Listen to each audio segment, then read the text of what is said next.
Dark Souls is a game that everyone knows by now. If you haven't played it, you've heard of it. And if you haven't heard of it, where have you been, man? For the past 13 years, this game has stood tall as a pillar of innovation, so much so that it created its own genre.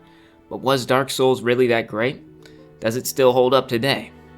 Well, I've only played through the game about 5 times, but I think I can answer those questions. When you get past the tutorial of Dark Souls, there's 2 ways you can go. You can go this way, or you can go this way. But if you go this way, you're not going to make it very far. Rather than waypoints or quest markers, the game guides you through difficulty and well-written dialogue. Once you find yourself on the right path, you'll notice the game is pretty linear, until eventually it winds back on itself to reveal this interconnected world that continues to amaze on just how real it feels. Many people point to the iconic ladder kick that takes you back to the bonfire in Undeadburg, but for me, it was the exit to Blighttown that leads you to New Londo Ruins and straight back to Firelink Shrine. Anywhere you want to go has multiple ways to get there and always seems within reach. Well, almost anywhere. Tomb of Giants, Lost Izalith, and the Duke's Archives are the 3 exceptions to that rule. These areas have one way in, one way out, and are a nightmare to traverse to, in, and out of. Luckily, you unlock fast travel at the same time as these areas, but it feels more like a decision made due to a lack of time. I'm sure the devs would have interconnected these areas too given the opportunity. I mean, take a look at Lost Izalith. Look at this shit, man. And Bed of Chaos might be the worst boss in any video game ever. This boss fucking sucks. It sucks. It is the worst boss in Dark Souls history, and it's not even close. I can't think of a worse boss. I literally can't. However, most of the bosses are good.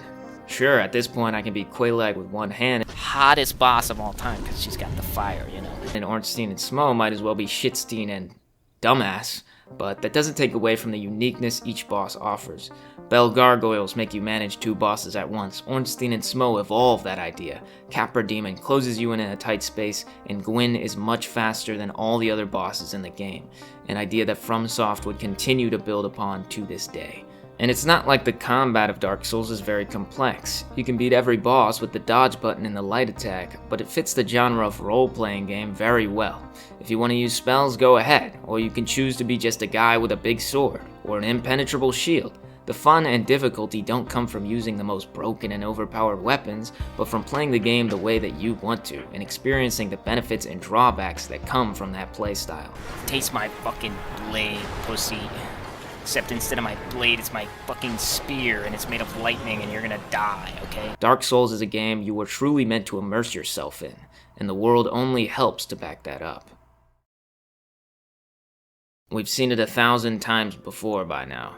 A world far past its prime on the brink of fading away, but that doesn't make it any less impactful when you reach the bottom of Blighttown, and then eventually compare that to the heights of Anor Londo. Dark Souls presents a world that feels real, but it doesn't sacrifice gameplay elements to get there. It dances on the fence of immersion and gameplay and shows you a window into a world that extends far beyond the bounds of the game, rather than one that was built just for you to see.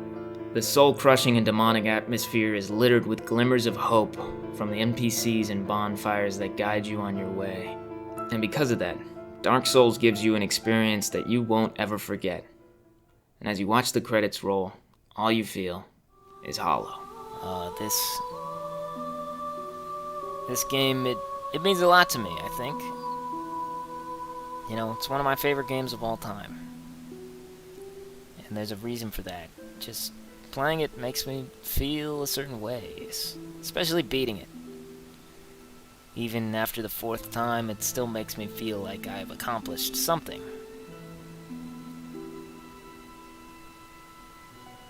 And through all the screams and all the claims that something's bullshit, you know, in the end, it's why I love the game. It's part of the reason. Another reason is the world it takes place in. I've never seen another one like it. Just so desolate, so barren, and yet so interesting and full of undead life. There's definitely a presence of life, but it's faint. It's definitely faint. Dark Souls stands the test of time and more than holds up, and even does some things better than sequels in its own franchise.